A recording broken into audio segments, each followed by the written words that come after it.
Our mind is a tremendous gift where it remembers vividly every experience and every information that comes our way.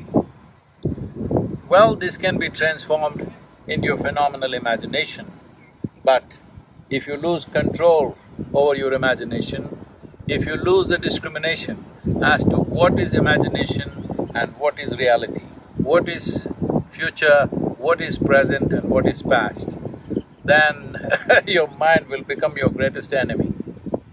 Most human beings are not suffering life, they're just suffering their memory and their imagination. What happened 10 years ago, they still suffer.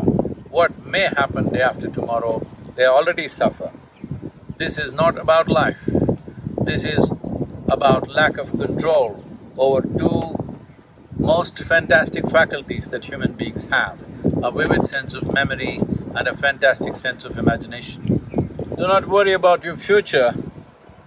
If you do your present well, future will naturally blossom. We can only work with what's on our hands right now.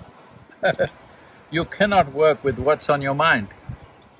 You can plan for what's on your mind, but you cannot do anything about it.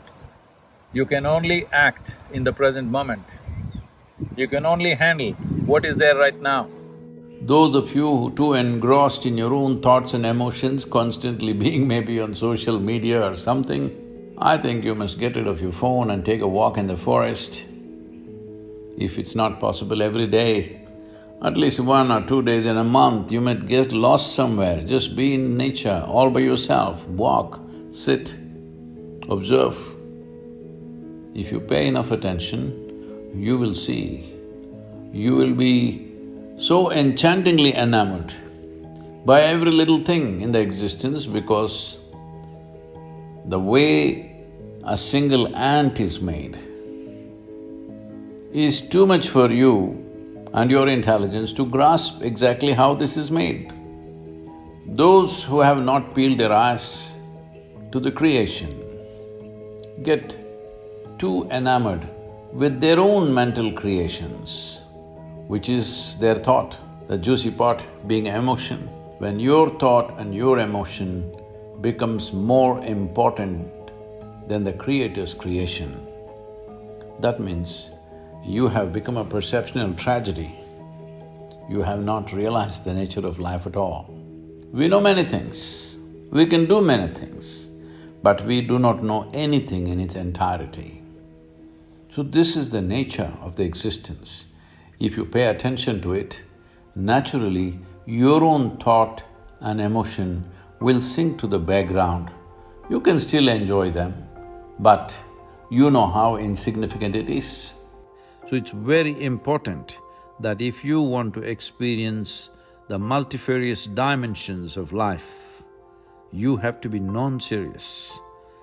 You become serious only because you have taken your own existence too seriously, though we exist here for a minuscule amount of time in this cosmos. This is a vast cosmos. The very planetary system, the solar system in which we exist is a speck. In that, planet Earth is a micro speck. In that micro speck, the place you live or the city you live is a super micro speck. In that, you have become a big man or woman, and that's the reason why you're so serious about life. It's a brief amount of time that you have as life. In this, if you take yourself too seriously, you are one big joke. The secret of life is to see everything with a non-serious eye, but to be absolutely involved like a sport. So be a sport for life.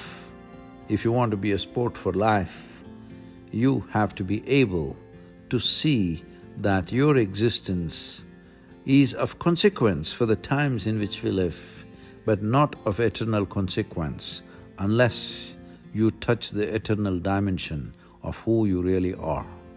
It's such a brief life, only in doing what you truly care for will your life become worthwhile. If genuine involvement has to come in your life, for you to give yourself absolutely, you must be doing something that truly, truly matters to you. It's important that you find that. When I say it's important to find that, you don't have to spend half your life looking for what is my passion. No, you just have to dig into this ability of you making everything yours. When everything is yours, this whole world is yours, this cosmos is yours. So when it is a part of you, if you involve yourself absolutely and constantly strive to create what matters to you, what you really care for, then your existence itself will be worthwhile. Not necessarily your actions, not necessarily what you achieve and may not achieve, but your very existence will be truly worthwhile, because just to breathe and be is a phenomenon. There is no greater phenomenon in life. If this is not worthwhile, if this is not